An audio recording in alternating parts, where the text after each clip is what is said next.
Hello dear student. तो कैसे हैं आप सभी। आशा करता हूं कि मस्त होंगे, स्वस्थ होंगे और अपने अपने एग्जामिनेशन की तैयारी में लगे होंगे।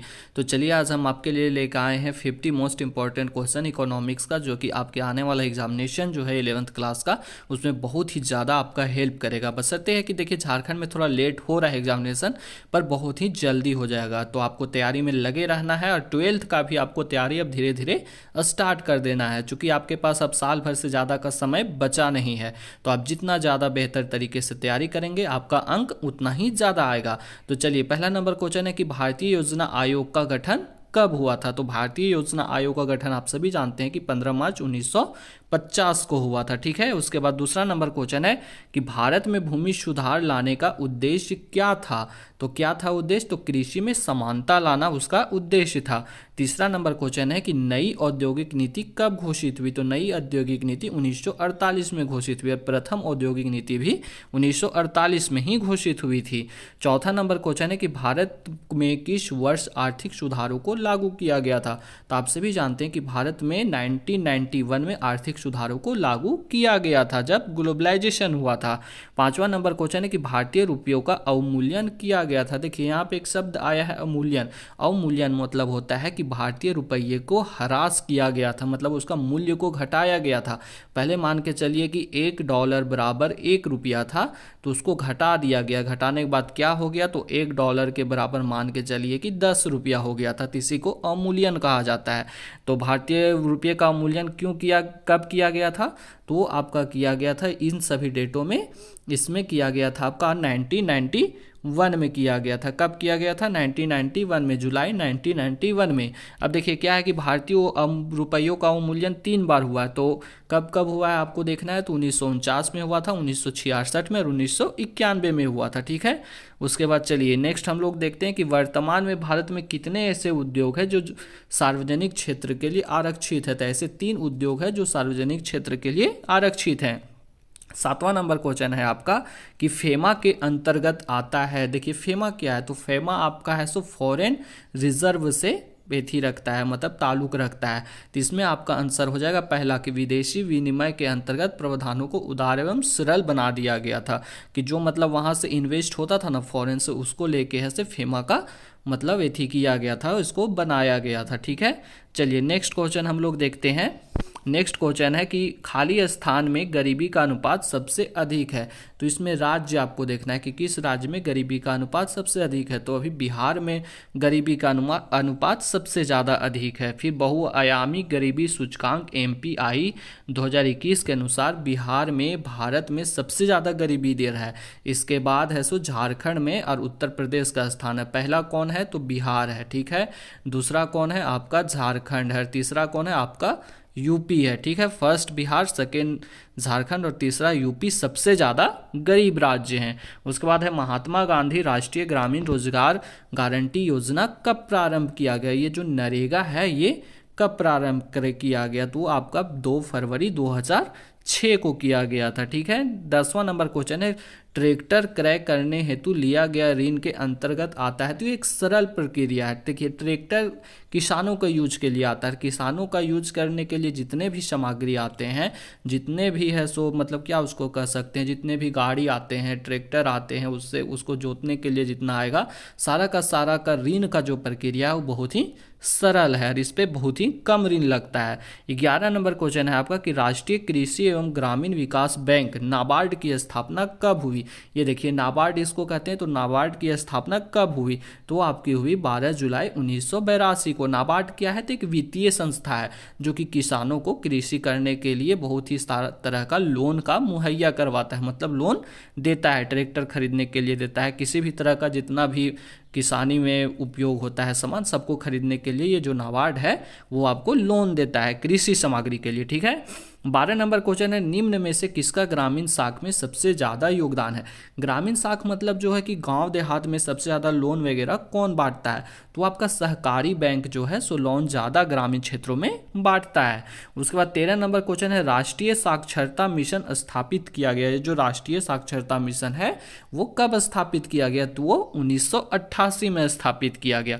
देखिए यहाँ पे कुछ लिखा है कि राष्ट्रीय साक्षरता मिशन 1988 में स्थापित किया गया था, जिसका उद्देश्य था 15 से 30 वर्ष के आयु वर्ग के निरक्षर लोगों को कार्यात्मक साक्षरता प्रदान करना। निरक्षर मतलब जो नहीं पढ़े लिखे थे, उनको है सो साक्षर करना, कि कम से कम वो पढ़ सके, अपना आप सिग्नेचर कर सके या किताब पढ़ सके, इसीलिए है सो इसको स्थापित किया गया था। ठीक है।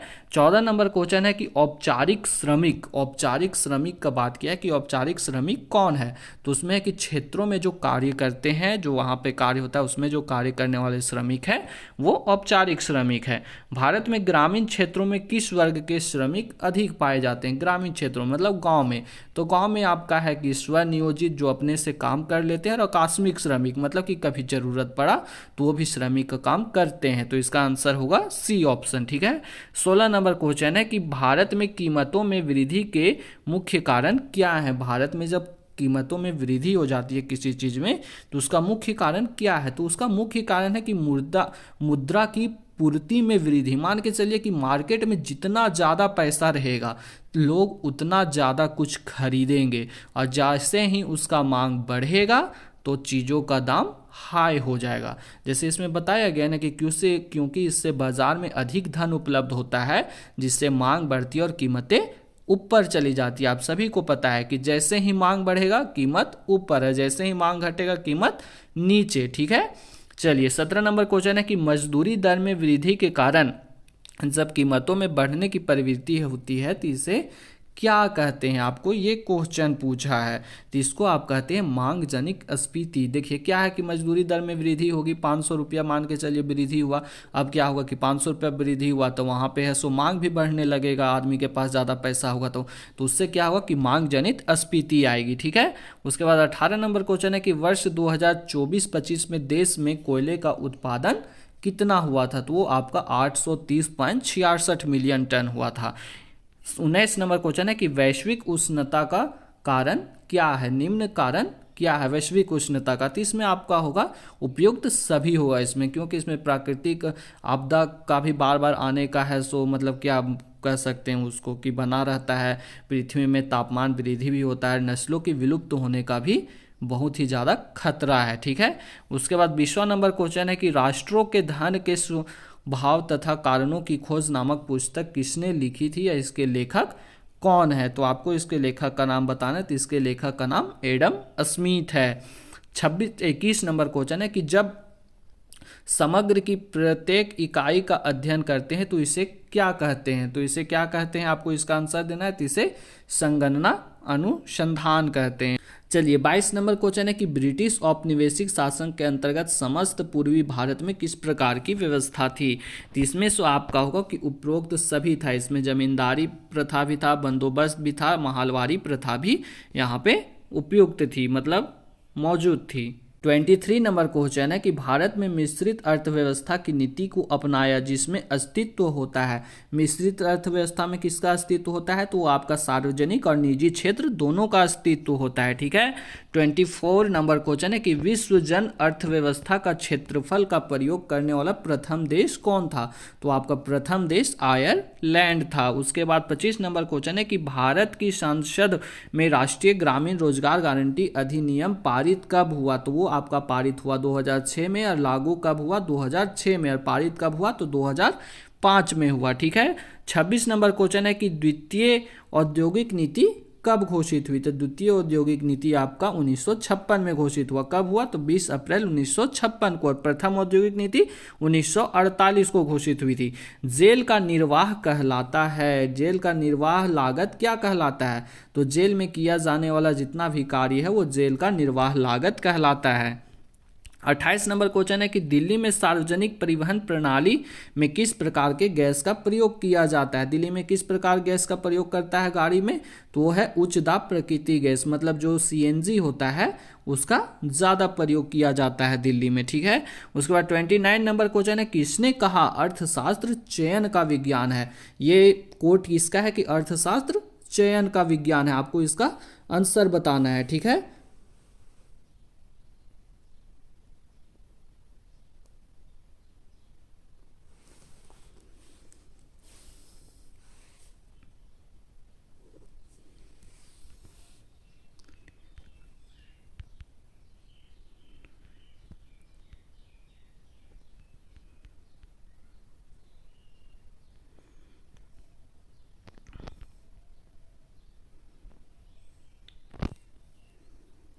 किसने कहा कि अर्थशास्त्र चयन का विज्ञान है? आपका नेक्स्ट क्वेश्चन है कि किसने कहा कि अर्थशास्त्र चयन का विज्ञान है? तो वो कहा था लियोनेल रॉबिन्स ने कहा था कि अर्थशास्त्र चयन का विज्ञान है। तीसरा नंबर क्वेश्चन है कि सारणीय का आधार क्या है? ये जो सारणीय है उसका आधार क्या होता है? तो उसका आधार वर्गीकरण होता है। 31 नंबर क्वेश्चन है कालमाला के ग्राफ को क्या कहते हैं? कालमाला का जो ग्राफ होता है उसे क्या कहते हैं? तो उसे कालिक चित्र कहते हैं। उसके बाद 32 नंबर क्वेश्चन है कि 20वीं शताब्दी के पूर्वार्ध में भारत की राष्ट्रीय आय की वार्षिक समवृद्धि का दर कितना था? तो कितना था? तो वो 1% से भी कम था। आपको यहाँ पूर्वार्ध मतलब समझ रहे हैं, 1947 तक, 1900 से 1947 तक ये हो गया पूर्वार्ध। उत्तरार्ध आपका हो जाएगा 1950 से लेकर 2000 ईस्वी तक का समय जो होगा वो उत्तरार्ध हो जाएगा। तो कितना था? 0.4% था, मतलब 1% से कम था। ठीक है। 33 नंबर क्वेश्चन है बंबई तथा थाने को जोड़ने वाला पहला रेल पुल कब बना था? तो वो आपका बना था 1893 में, 16 अप्रैल 1893 ईस्वी को। 34 नंबर क्वेश्चन है कृषि उत्पाद का वो हिस्सा जो किसान द्वारा बाजार में बेचा जाता है उसे क्या कहा जाता है? तो उसे उपयुक्त दोनों कहा जाता है, विक्रय अधिशेष भी कहा जाता है और विपणित अधिशेष भी कहा जाता है। 35 नंबर क्वेश्चन है स्वतंत्रता पूर्ण भारत में सबसे पहले निर्धनता रेखा की अवधारणा पर किसने विचार किया था? तो आपके दादा भाई नौरोजी ने इस पर विचार किया था सबसे पहले। 36 नंबर क्वेश्चन है कि भारत सन 2020 तक दुनिया के 4 प्रमुख विकास केंद्रों में एक बनकर उभरेगा। ये कोट किसने कहा था? ये किसने कहा था? तो वो कहा था ऊचिया ड्यूबा बैंक ने कहा था। किसने कहा था? ड्यूबा बैंक ने। 37 नंबर क्वेश्चन है किस अर्थशास्त्री के अनुसार अर्थशास्त्र धन का विज्ञान है? तो अर्थशास्त्र धन का विज्ञान है किसने बोला था? तो वो आपके एडम स्मिथ ने बोला था। 38 नंबर क्वेश्चन है कोई उपभोक्ता निर्देशांक किस परिवर्तन से मापता है? तो किस परिवर्तन से मापता है? तो खुदरा कीमत से मापता है। ठीक है। 39 नंबर क्वेश्चन है कि भारत में सर्वप्रथम आयरन एवं स्टील कंपनी की स्थापना कब हुई थी? आपको ये क्वेश्चन पूछा है कि कब हुई थी? तो वो 1907 में हुई थी। कहाँ हुई थी? तो झारखंड में हुई थी। ठीक है। कब हुई थी? तो 26 अगस्त 1907 को। कंपनी का क्या नाम था? TISCON Tata iron and steel company थी। ठीक है। इसका प्रथम झारखंड में हुआ था, जमशेदपुर में, जिसको हम लोग टाटा नगरी भी कहते हैं। विश्व व्यापार संगठन की स्थापना कब हुई थी? आपको क्वेश्चन पूछा है विश्व व्यापार संगठन की स्थापना कब हुई थी? तो 1995 में हुई थी। और इसका है सो मुख्यालय कहाँ है? तो स्विट्जरलैंड जेनेवा में है। ये क्वेश्चन भी आपको कई बार पूछता है। 41 नंबर क्वेश्चन है कि वर्तमान वित्तीय संकट का शुरुआत कहाँ से हुई? जो वर्तमान में वित्तीय संकट आने लगे कि उसकी शुरुआत कहाँ से हुई? तो वो आपका है कि अमेरिका से हुई थी। ठीक है। 20 सूत्री कार्यक्रम की घोषणा कौन प्रधानमंत्री किए थे? तो आपके श्रीमती इंदिरा गांधी ने किया था। कुटुंबश्री योजना सर्वप्रथम किस राज्य में चलाया गया था? तो ये केरल में चलाया गया था। क्यों चलाया गया था? तो ये है महिला सशक्तिकरण और गरीबी उन्मूलन को लेके इसका योजना को चलाया गया था। ठीक है। 1997 में इसकी स्थापना हुई थी। चलिए नेक्स्ट हम लोग देखते हैं 44 नंबर क्वेश्चन कि भारत में नई कृषि नीति का प्रारंभ कब हुआ था? तो कब हुआ था? तो आपका ये 2000 ईस्वी में हुआ था। ठीक है। 45 नंबर क्वेश्चन है कि भारत में प्रथम पंचवर्षीय योजना की शुरुआत कब हुई थी? आपको बताना है इसका आंसर कि प्रथम पंचवर्षीय योजना की शुरुआत कब हुई थी। तो आपको इसको आंसर बताना है। तो ये 1951 में हुआ था, 1 अप्रैल 1951 में। 1950 आपको नहीं मारना है, 1951 आपको मारना है। ठीक है। उसके बाद 46 नंबर क्वेश्चन है कि भारत में कुल जनसंख्या के करीब कितने प्रतिशत लोग अपनी आजीविका के लिए कृषि पर निर्भर है? आप सभी को पता है कि लमसम 60% लोग जो है सो भारत में कृषि पर अपनी आजीविका के लिए निर्भर हैं। 1948 ईस्वी में औद्योगिक नीति में उपयोगों को कितनी श्रेणी में बांटा गया था? उद्योगों को कितनी श्रेणी में बांटा गया था? तो वो 3 श्रेणियों में बांटा गया था। 48 नंबर क्वेश्चन है कि वैश्वीकरण का संबंध है? तो वैश्वीकरण का संबंध है आपका अर्थव्यवस्था के खुलेपन से, मतलब अपनी देश की अर्थव्यवस्था को ओपन कर देना। क्या कर देना? ओपन कर देना। यहाँ पे दूसरे भी अर्थव्यवस्था के लोग आएंगे और यहाँ पे अपना निवेश करेंगे। ठीक है। कब हुआ था भारत में? तो 1991 में हुआ था। वर्तमान आर्थिक संकट को कैसे रोका जा सकता है? ये आपको क्वेश्चन पूछा है। तो इसका आंसर हुआ सरकारी नियम बनाकर, नियंत्रण एवं अधिक से अधिक विनियोग पर रोजगार सृजन करके है सो वर्तमान आर्थिक संकट को रोका जा सकता है। ग्रामीण क्षेत्रों में निर्धनता रेखा के निर्धारण के लिए न्यूनतम कैलोरी उपभोग कितना निर्धारित किया गया है? ग्रामीण क्षेत्र में कितना न्यूनतम कैलोरी उपभोग होना चाहिए? तो वो है 2400 कैलोरी। या जो शहरी क्षेत्र है वहां पे कितना होना चाहिए? तो 2100 कैलोरी। कितना होना चाहिए? 2100 कैलोरी। तो चलिए बहुत बहुत धन्यवाद, आप यहाँ तक जुड़े रहे, आपका दिन शुभ हो।